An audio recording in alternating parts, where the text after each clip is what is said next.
Watch this.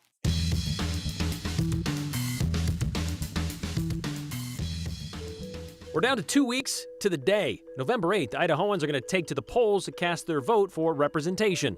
And working to make sure those locations are safe and orderly are poll watchers. That's all they do, right? With our unemployment rate back to pre-pandemic levels, what's with all the help wanted signs around town? Another Boise business closing up shop for a reason plaguing many with little reprieve.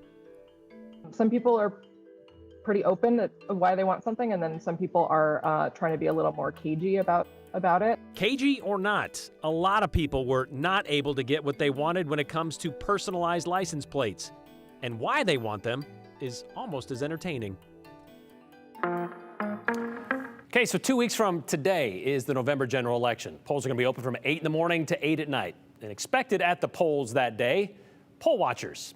Not a new thing, but it's a role that county clerks in Idaho say has way more emphasis in recent years. Poll watchers could also be joined by poll challengers on Election Day.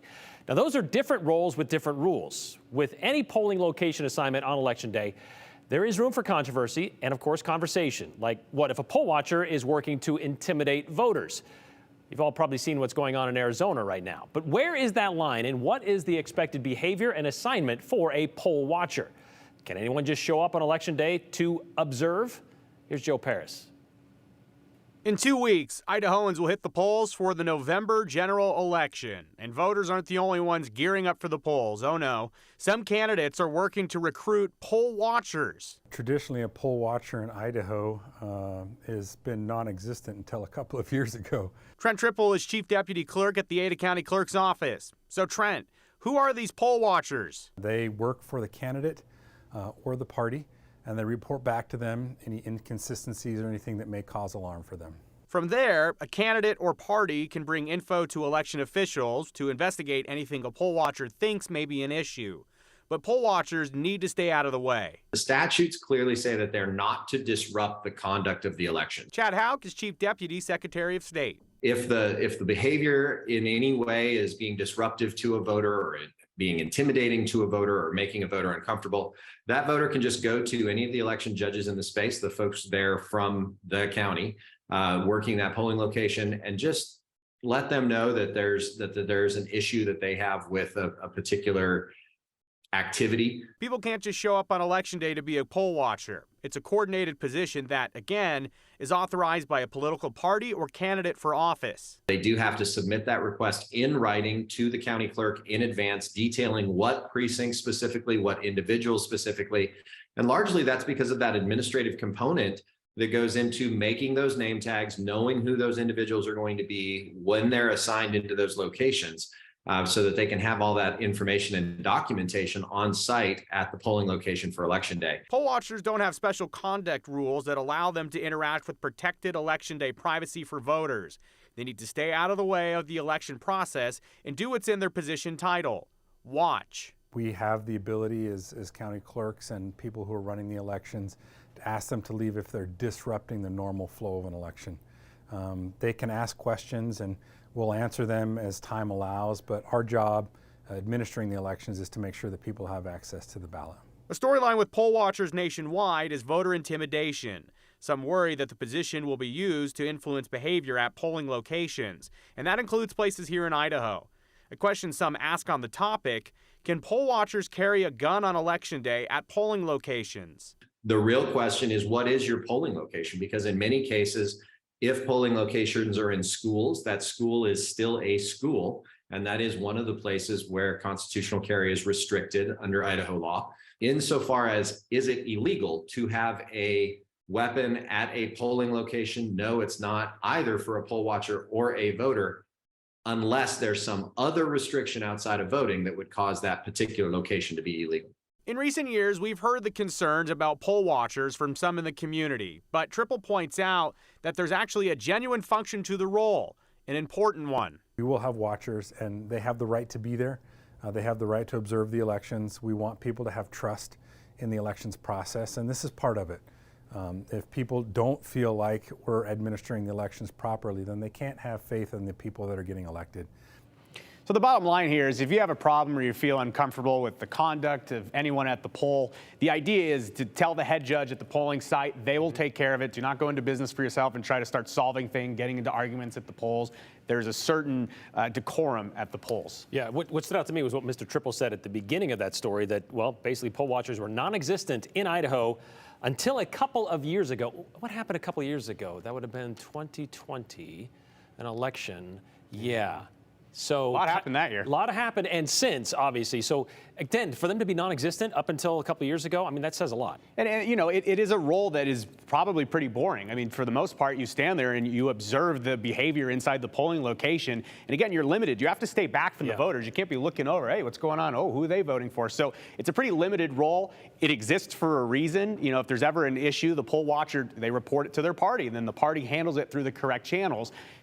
Are all elections perfect all the time? Of course not. So having these watchers, they serve an important function, but it is interesting to see how they'll play out on Election Day. All right, we'll keep an eye on that. Thank you very much, Joe. So between absentee ballots and early voting, Idaho's general election is actually already underway. Depending on where you live, your ballot is probably chock full of candidates, including questions. There's a question on there and an advisory. A lot of these ballots carry a bit more name or I should say a lot of the candidates carry a bit more name recognition than some of the others, like for the office of governor, lieutenant governor, U.S. senator. Others, though, maybe you've never heard of unless you've had to stand before them in a courtroom. We're talking about magistrate judges on your ballot. For example, in Ada County, there are 4 up for election. But in Canyon County, there are 3, which prompted Kay to email us and say, I'm finding no information about any of them or their rulings so that I may make an informed choice. I understand they are nonpartisan, but doing one's research before voting is now more critical than ever. Where does a responsible voter go to learn more about these judges? And that's a great question, Kay, because a lot of us, and I guess the question is how many of us get to that judges portion of the test, the ballot, and just mark yes on all of them, or just kind of mix things up, just alternate between yes and no. Not suggesting you do that. But we did reach out to Idaho's judicial branch to see if there was a centralized location to learn about a judicial candidate. And we were told, no, there isn't.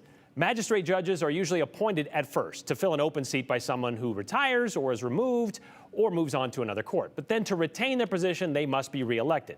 Why do it this way? Well, according to Idaho's judicial branch, a retention election retains the public's voice while allowing magistrate judges who handle the largest number and widest range of cases to run on their records of service. So how would one check their records of service? Well, they don't do much campaigning, these magistrate judges, since they don't know who's going to end up in their courtroom, and they don't want to tip how they might rule on a certain thing. And judicial candidates are required to follow the Idaho Code of Judicial Conduct, we're told, which includes not even knowing who donates to their campaigns. So they're kind of in the background a lot of the times. And so to answer your question, Kay, the general advice we were given is for anyone with specific questions to contact that candidate or their office directly with any of those questions they might have. You've seen the signs posted in windows all across town, I'm sure. We're hiring. Bike shops, retail shops, restaurants. You name the business, you probably see the sign. The labor shortage has been an ongoing problem since the pandemic shut a lot of businesses down in March of 2020. But unemployment rates, well, they've certainly bounced back. In fact, they're pretty good. We're at 2.8 right now, pre-pandemic levels in Idaho. The workforce participation rate, though, that's another thing. That's down roughly 2%. 2% of Idaho's entire workforce comes out to about 20,000 workers that are no longer looking for work. One local business in Boise says they can't hang on that anymore. Due to no employees, the Pie Cafe on Broadway is shutting their doors. Here's Andrew Bartline. To understand the impact of the labor shortage, you could study economics at a university, or you could grab a slice of pizza and listen to a family. And whatever has gone on in these last 2 years has completely destroyed the labor market. Roger Lindsay would know. His family opened Pie Cafe in March of 2015. The first 5 years of trying to do like this type of business, a restaurant, is when most fail. But 5 years in, business was good. Roger even considered opening a second location until the first stopped right in its tracks. The week of our 5-year anniversary was when we got shut down. The family. They kept the business going alongside just a few loyal employees. I'm just getting ready for the evening. Orrin Lindsay is Roger's son. He's the general manager and worked at the restaurant for all 7.5 years. But 7.5 is where this job ends. We had to decide, do we keep struggling like this or do we just close our doors? Roger is closing the restaurant because he can't hire employees to keep it open, and he hasn't been able to do it for a while. It just kept getting harder and harder until the beginning of October. We could no longer be open for lunch because we didn't have enough people to do that. It's a pizza shop. Roger knows employees will move on for careers and other opportunities, but he didn't know nobody would want to take their place. We get occasional applications, and several of them, my general manager sets up an interview for them to come in, and they don't show up. These days, it just seems to be more and more about the money and not necessarily having a good, flexible place to work. Ah, yes. Let's talk about the money. That's one of the first things anybody asks is, well, what does it pay? Roger says he raised wages continuously over the past few years. It's roughly doubled, up to $14 an hour plus tips. And to be honest, at that rate, it makes it hard to make money because our labor costs have gone way up, and so has our food costs. We've had to raise prices multiple times. And now, Roger's raised a white flag, taped to the front door. A lot of relief because that stress won't be there anymore, despite the fact that everything we put into this will essentially be gone. Gone, but not for nothing. We got a daughter-in-law and a grandson that is a result of us having started this business. All because they were hiring years ago and an old friend from high school needed a job. It was just shortly after that, I kind of let her know my feelings for her, and then we kind of went from there. The pizza shop will soon be gone. Drug it on, we would just be losing lots of money. But the Lindsays, they're family, and they're better because of it. So you get some benefits and blessings that are outside of what you were thinking when you started. So certainly no regrets for the Lindsays when they open up this pizza shop, but they are still upset, a little bit confused of like, people don't want to do this work anymore, and they're paying $14 an hour plus tips. If you're delivering, that's probably pretty decent. It's pretty decent. And to go from $7 an hour to $14 an hour in just 2 years' time, that's incredible. That's a huge jump. What's incredible is they could pay $7 before. That's what's incredible. Exactly. And then you wonder why we have inflation everywhere. But the other part of that is when we spoke to a local bartender during the Great Resignation, he mentioned he just got burnt out of working in the food industry and the food service industry.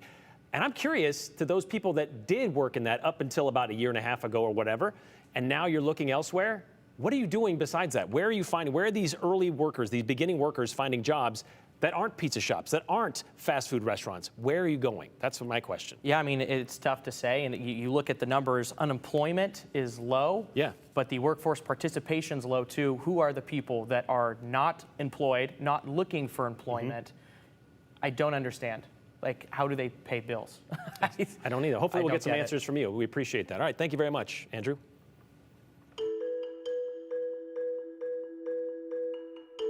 You know, a personalized plate is supposed to represent our personality, a chance to show our creativity. But your vulgarity, that's not sneaking past Idaho's DMV.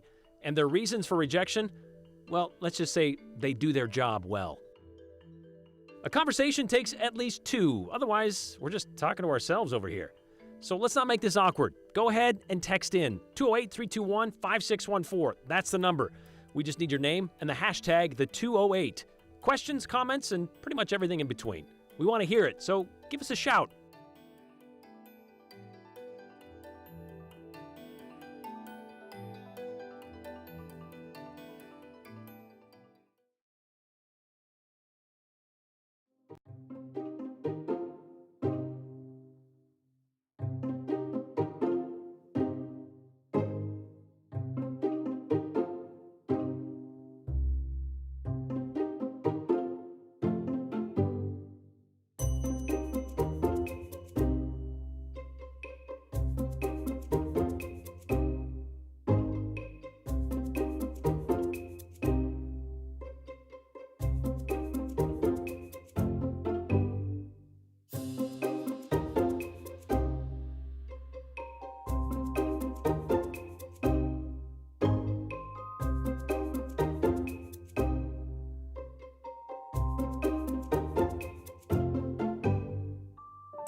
References to sexual activity, profanity, things that show contempt for other people, hatred, things like that. And then also references to like bodily functions, bodily fluids, and body parts.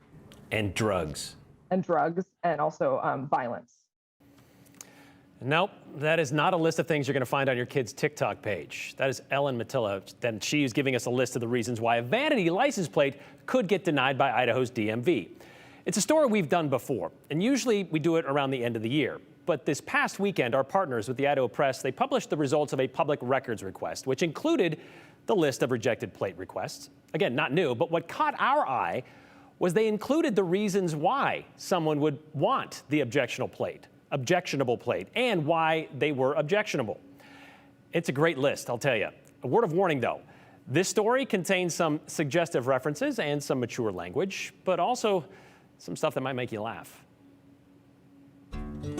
People try to push all kinds of creative concepts past the license plate approval process. Some don't even feel like finessing it. Bite me. If you don't like it, too bad. Except bite me is considered a term of hostility from an apparent hostile person. How about 5 large bass? Well, no, it's actually a 5-pound. Get bent could be about catching a fish, or more likely, it's an insult. Anything about hate is an absolute no-go. Hatin' bitin', or even just hate people? No hate. Sure, Idaho girls are fun, but actually those initials, IDGAF1, are viewed as I don't give a. Speaking of Idaho, how about you dream about heaven here on earth? Nope, Idaho. Have an unlawful carnal affection for our current president? Oh, there were about 20 with a reference to that. 1 FJB. That's just a reference to my first job at Benny's Tire Shop. Yeah, probably not. FJB 46. Oh yeah, he's a race car driver, and that's his car number. No, it's not. Besides, she already has a Let's Go Brandon sticker on the window of her truck, so yes, TNA 69 might be your initials and your birth month, except it's also body parts, and there's only 12 months in a year. An RBNASS could be an honor to someone's deceased father-in-law, whose name might be Richard Brennan Nass, or it could be rubbing on a license plate. Some slyly cross into that purview of vulgarity. 310HSSV, supposedly someone's jersey number and address. But unfortunately, the DMV uses a mirror, and that plate says backwards. There's Big PP, but you can't have private parts on a plate. And there's Tiny PP from someone who works in the protein and nutrition industry. And our newest brand is Tiny Pea Protein, and I would like to advertise it on my vehicle. Thank you for your consideration. That's it. Kill them with kindness. Only they killed that idea. No references to human anatomy or bodily functions in plate text. Did someone say human anatomy? 531-8008. My favorite live concert of the Grateful Dead at the Metropolitan Center. My favorite song is Althea, which is the 8th song they played. Actually, that reads, well, you can read it backwards. So that won't work. But how about if we hide it on a Boise State plate? Oobies, after all, it's just a nickname. Nice try. On a Boise State plate, it says, well, you guessed it, and you can't have body parts in plate text. How many different Boise State itches made the cut? None. Not even with 2 I's, nor even with 2 T's. On a Boise plate, starting with B makes it smut. And finally, this person claims they have 7 kids, and each one picked a letter or number randomly to go on a plate. 0 chance that happened, 0 chance you'll get that plate. All right, well, we were told the Department of Motor Vehicles gets more than 100 personalized plate requests a day, and this list, put together by the Idaho Press, shows 256 of them that were turned down. These rules for rejection laid out by the Idaho legislature, by the way. The criteria that you heard earlier, it includes duplicates. Can't have any of those. So they have a computer that looks for those duplicates as well as obvious bad words. And after that, it's up to a couple of DMV employees who spend a lot of time on Urban Dictionary and Googling acronyms.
All right, quick programming note here on KTVB. We're going to host the candidates for State Superintendent of Public Instruction, their final debate before election night happening tonight. Republican nominee Debbie Critchfield is going to face off against Democratic nominee Terry Gilbert. That happens right here on Channel 7 in about 30 minutes. But before we get to that and nightly news, we're going to get to some of your comments you sent in during today's show, like this one from Jack in Boise. Poll watchers being employees of a candidate or party seems like an egregious conflict of interest. Yeah, but that's kind of the rules, and that's kind of who wants to know if polls are being run properly, I guess. Those standing guard over polling places are making absentee ballot folks grow in number just so they don't have to feel intimidated about their vote. Exactly the opposite of what they really want. That one comes from Mark. My question for poll watchers, what improper voting could possibly be revealed? What about security cameras, asked Tom from Boise. I guess they're waiting to see if somebody gets a ballot without showing proper identification, any of those things like that they could see happen as it's happening, I guess. If you're working in a restaurant for $7.25 an hour plus tips and Amazon comes to town paying $20 an hour, where are you going to work, asks Dennis in Emmett. That's the thing. The business we talked about that's closing its doors raised its pay from $7 an hour to $14 an hour plus tips. So I guess that could be an issue, but maybe it's not. These non-workers will continue to work until the government quits handing out free money, says Bill. It's really not handing out free money. That program, free money, ended, at least excessive free money, ended a while ago. Somebody's been cooking in Boise for 10 years and suggests maybe it's the larger corporate companies that are hiring up all these lower level employees. I don't know. We'll see tomorrow.